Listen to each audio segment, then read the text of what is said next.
Assalamualaikum warahmatullahi wabarakatuh. Kita bertemu kembali di video pembelajaran ilmu pengetahuan alam kompetensi dasar kedua, pertemuan ketiga yang akan membahas tentang manajemen dan kegiatan mitigasi bencana, langkah-langkah tindakan mitigasi bencana alam. Baik anak-anak sekalian, sebelum kita memulai materi pada pertemuan kali ini, mari kita sama-sama berdoa terlebih dahulu agar apa yang kita pelajari, yang kalian simak di video ini bermanfaat untuk kalian semua. Berdoa dengan membacakan basmalah. Bismillahirrahmanirrahim. Selanjutnya, anak sekalian, seperti biasa, hal yang penting yang harus Bapak sampaikan dalam setiap edisi video yaitu tentang menjaga kesehatan kita semua, terutama kalian, karena kondisinya masih pandemi COVID-19 yang sudah tidak asing lagi. Kalian pasti hafal tentang menjaga kesehatan ini, selalu memakai masker, cuci tangan, pakai hand sanitizer, dan protokoler kesehatan yang lainnya.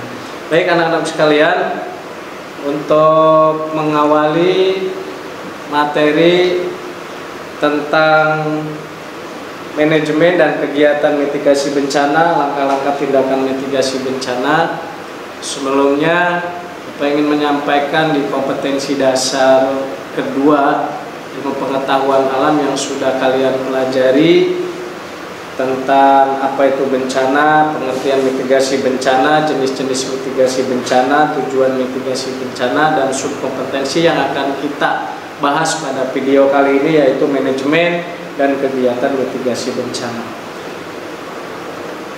Kita awali dengan manajemen mitigasi bencana. Manajemen mitigasi yang harus diperhatikan agar pelaksanaan mitigasi bencana sesuai dengan tujuan yang diharapkan. Yang pertama adalah penguatan institusi penanganan bencana. Tujuan mitigasi bencana tidak akan bisa berjalan dengan baik dan sesuai dengan apa yang direncanakan dan mendapat kesuksesan apabila institusi ini adalah lembaga yang menangani tentang bencana. Kalau institusinya tidak kuat, maka mitigasi bencana tidak akan berjalan sesuai dengan apa yang menjadi tujuan mitigasi bencana. Yang kedua, manajemen mitigasi yang kedua, peningkatan kemampuan tanggap darurat. Jadi peningkatan kemampuan tanggap darurat ini harus dilakukan, karena tanggap darurat kalau kemampuannya tidak ditingkatkan, tidak selalu ditingkatkan, tidak dirubah kemudian naik, kemudian meningkat, maka ya tujuannya tidak akan maksimal, tujuan mitigasinya tidak akan maksimal. Yang ketiga, manajemen mitigasi, peningkatan kepedulian dan kesiapan masyarakat pada masalah-masalah yang berhubungan dengan risiko bencana. Jadi kepedulian masyarakat, kesiapan masyarakat itu harus ada, harus ditingkatkan. Kenapa? Karena masyarakat ini peranannya sangat penting dalam mitigasi bencana.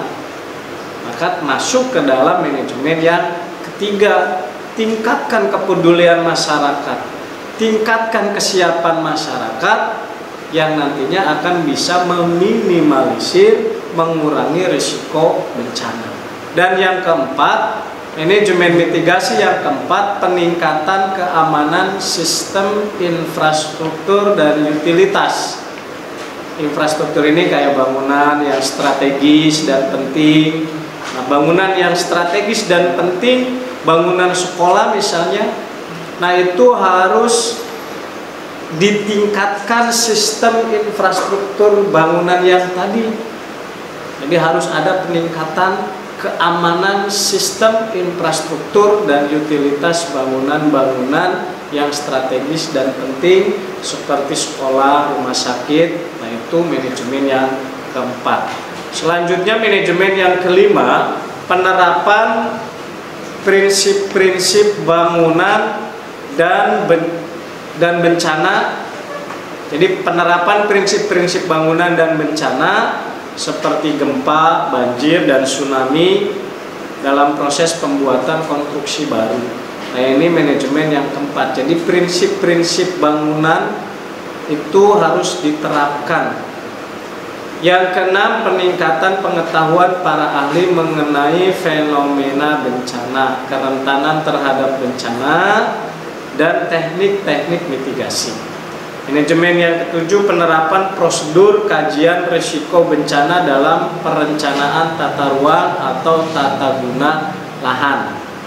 Yang kedelapan, peningkatan kemampuan masyarakat dalam melakukan pemulihan setelah terjadi bencana. Nah, itu 8 manajemen mitigasi yang harus diperhatikan agar pelaksanaan mitigasi ini sesuai dengan tujuan yang diharapkan. Nah, itu kompetensi, subkompetensi tentang manajemen mitigasi bencana. Selanjutnya, setelah manajemennya diatur dengan baik sehingga mencapai tujuan mitigasi dengan sukses, kemudian langkah-langkah yang selanjutnya adalah kegiatan mitigasi bencana alam.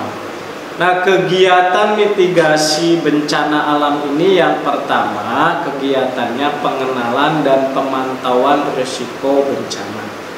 Jadi harus ada pengenalan dan pemantauan risiko bencana. Bisa diestimasi atau diperkirakan risiko bencananya. Kemudian dicari informasi-informasi atau pengetahuan-pengetahuan yang terkait dengan bencana sehingga tahu, ngerti, kemudian kenal bahwa bencana ini seperti ini. Yang kedua, kegiatan dari mitigasi bencana alam adalah perencanaan partisipatif penanggulangan bencana. Jadi harus direncanakan siapa yang akan berpartisipasi dalam penanggulangan bencana, apakah itu kelompok, organisasi seperti tim SAR dan seterusnya. Yang ketiga, kegiatan mitigasi bencana alam adalah pengembangan budaya sadar bencana. Nah, biasanya budaya sadar bencana ini adalah proses yang tidak mudah, karena masyarakat sekarang ini kan kebiasaannya itu di samping tingkat kepeduliannya berkurang, bahkan mungkin tidak ada di beberapa tempat atau di beberapa daerah, maka ini harus disadarkan sehingga kegiatan penyadaran tentang bencana ini harus dilakukan, karena walau bagaimanapun bencana ini tidak akan bisa termitigasi kalau tidak adanya budaya sadar bencana dari masyarakat. Yang keempat, kegiatannya penerapan upaya fisik, non-fisik, dan pengaturan penanggulangan bencana. Itu kegiatan yang harus diterapkan, upaya-upaya fisik, upaya-upaya non-fisik, dan pengaturan penanggulangan bencana.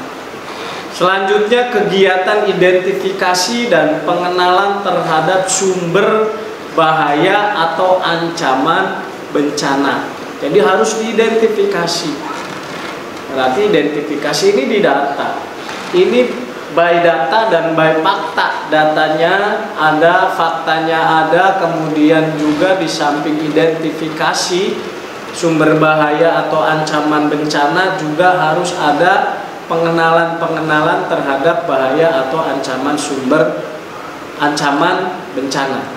Kegiatan selanjutnya pemantauan terhadap pengelolaan sumber daya alam pemantauan terhadap penggunaan teknologi tinggi, pengawasan terhadap pelaksanaan tata ruang dan pengelolaan lingkungan hidup, dan yang terakhir kegiatannya yaitu kegiatan-kegiatan mitigasi-mitigasi yang lainnya yang bisa apabila terjadi bencana bisa diminimalisir risikonya, bisa dikurangi risiko-risikonya. Anak-anak sekalian, selanjutnya langkah-langkah tindak lanjut dari mitigasi bencana alam. Seperti yang sudah disampaikan pada pertemuan sebelumnya bahwa bencana itu ada bencana alam dan bencana non alam. Ada struktural dan mitigasi struktural dan mitigasi non struktural. Maka langkah-langkah tindak lanjut dari mitigasi bencana alam itu, kan bencana-bencana itu ada beberapa macam, ada beberapa jenis. Misalnya yang pertama mitigasi bencana banjir. Dulu pernah dijelaskan tentang bencana banjir. Nah, maka untuk tindak lanjut dari mitigasi bencana banjir ini, langkah-langkahnya yang pertama, penggunaan lahan diawasi sesuai peruntukan dan peraturan yang berlaku. Perencanaan pembangunan fasilitas vital dan umum ditempatkan di lokasi yang kemungkinan terbebas dari banjir. Pembangunan bangunan rumah atau bangunan lainnya yang di daerah rawan banjir harus disesuaikan dengan komposisi bahan bangunannya. Kemudian infrastruktur dibangun kedap air di sepanjang sungai yang rawan meluap, dibangun tanggul sehingga tidak ketika debit air besar saat musim hujan dapat tertahan. Selanjutnya secara berkala dilakukan pembersihan dan pengerukan sedimen di sungai-sungai, pembuatan saluran drainase yang baik. Masyarakat yang tinggal di daerah rawan banjir selalu diingatkan, kepedulian terhadap keadaan lingkungan sekitar terus ditingkatkan, mengadakan penyuluhan dan pelatihan tentang kewaspadaan bencana banjir. Selanjutnya langkah-langkah mitigasi bencana longsor. Langkahnya pengenalan daerah rawan longsor, kemiringan lereng kita kurangi jika keadaan terjal dengan membuat sengkedan, menanam pepohonan di daerah lereng, membuat saluran air di sekitar daerah lereng, menghindari membangun rumah di sekitar lereng. Bangunan disarankan menggunakan fondasi yang kuat dan dengan sistem tiang pancang. Dilakukan pemadatan tanah di sekitar rumah atau lahan yang akan dibangun rumah. Pembuatan fasilitas umum yang mendukung di daerah rawan longsor. Kemudian utilitas yang dibangun di dalam tanah disarankan agar bersifat fleksibel. Pembangunan penahanan longsoran.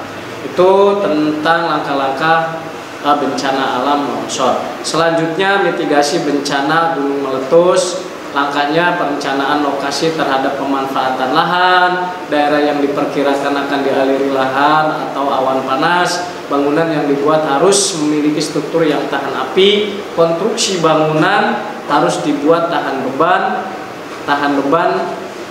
Kemudian daerah yang berada di sekitar gunung berapi aktif sehingga sering meletus harus dibuat titik pengungsian permanen. Membangun fasilitas lain, fasilitas jalan, maksudnya membangun fasilitas jalan yang jalan itu untuk akses di tempat penampungan. Selanjutnya masyarakat di sekitar gunung berapi harus diberi penyuluhan. Masyarakat diberikan pemahaman agar selalu melakukan koordinasi dengan petugas gunung berapi. Masyarakat diberikan pemahaman agar selalu melakukan koordinasi dengan petugas gunung berapi. Anak-anakku sekalian, selanjutnya mitigasi bencana gempa. Langkahnya mengenali daerah tempat tinggal yang berada di daerah rawan gempa. Bangunan yang akan dibangun harus memenuhi standar kualitas bangunan. Perabotan di dalam rumah ditempatkan secara aman. Kemudian selalu mematikan listrik. Fasilitas umum dan bangunan-bangunan vital harus dibuat dan dipastikan memiliki standar kualitas yang tinggi sehingga kuat. Penempatan pemukiman direncanakan untuk mengurangi tingkat kepadatan hunian di daerah rawan gempa, menyiapkan peralatan P3K, mencatat nomor telepon penting, mengenali jalur evakuasi, dan masyarakat diberi penyuluhan tentang tindakan-tindakan yang harus dilakukan jika terjadi gempa. Yang berikutnya, mitigasi bencana tsunami. Langkah-langkahnya yang pertama, peningkatan kesiagaan dan kewaspadaan terhadap bencana tsunami. Langkah-langkah mitigasi bencana tsunami, ini peningkatan kesiagaan dan kewaspadaan terhadap bencana tsunami. Masyarakat diberikan penyuluhan tentang karakteristik dan pengenalan bahaya tsunami, pemasangan alat peringatan dini terjadinya tsunami atau early warning system. Di garis pantai yang berpotensi bahaya dibangun tembok, kemudian penanaman pohon bakau dan tanaman lain di sepanjang garis pantai. Di daerah yang rawan dilanda tsunami sebaiknya dibangun tempat evakuasi yang aman. Pembangunan rumah atau bangunan lainnya sebaiknya memperhatikan ketahanannya terhadap bahaya tsunami. Masyarakat di sekitar pantai diberikan pengetahuan dan pemahaman. Kemudian yang terakhir, jika melihat atau mengetahui ada indikasi terjadinya tsunami, segera hubungi pihak berwenang dan diumumkan kepada masyarakat lain agar berhati-hati dan waspada. Selanjutnya, mitigasi bencana kekeringan. Selanjutnya, mitigasi bencana angin puting beliung yang nanti bisa kalian baca lebih jauhnya di modul tentang langkah-langkah tindak lanjut dari mitigasi bencana alam. Baik anak-anak sekalian, terakhir Bapak ingin ingatkan kembali bahwa kesimpulannya yang pertama tentang manajemen kegiatan mitigasi itu tadi ada 8, kemudian langkah-langkah tindakan mitigasi bencana alam yang tadi sudah disampaikan, silakan nanti kalian perdalam lagi. Dan untuk tugasnya yang pertama, satu tugas untuk kalian yaitu tentang seberapa pentingkah penerapan langkah-langkah mitigasi bencana. Nah, itu tugas yang harus kalian selesaikan, yang harus kalian jawab. Jadi sekali lagi saya ulang. Jadi tugasnya seberapa pentingkah penerapan langkah-langkah mitigasi bencana. Nah, itu saja yang bisa Bapak sampaikan. Nanti tugasnya seperti biasa, ya, chatting atau kirim ke nomor WA dan atau nomor alamat email Bapak. Dan sebelum kita akhiri, untuk materi yang akan datang kita akan membahas tentang materi dan perubahannya. Kalian persiapkan bahan-bahannya atau literasinya atau referensinya, bisa kalian googling atau kalian browsing, searching di internet tentang masalah materi dan perubahannya. Baik anak-anak sekalian, mari kita akhiri pertemuan kita kali ini dengan mengucapkan hamdalah, alhamdulillahirrahmanirrahim. Terima kasih atas perhatiannya. Mohon maaf kalau ada kekurangan dan kesalahannya. Billahi taufiq wal hidayah. Assalamualaikum warahmatullahi wabarakatuh.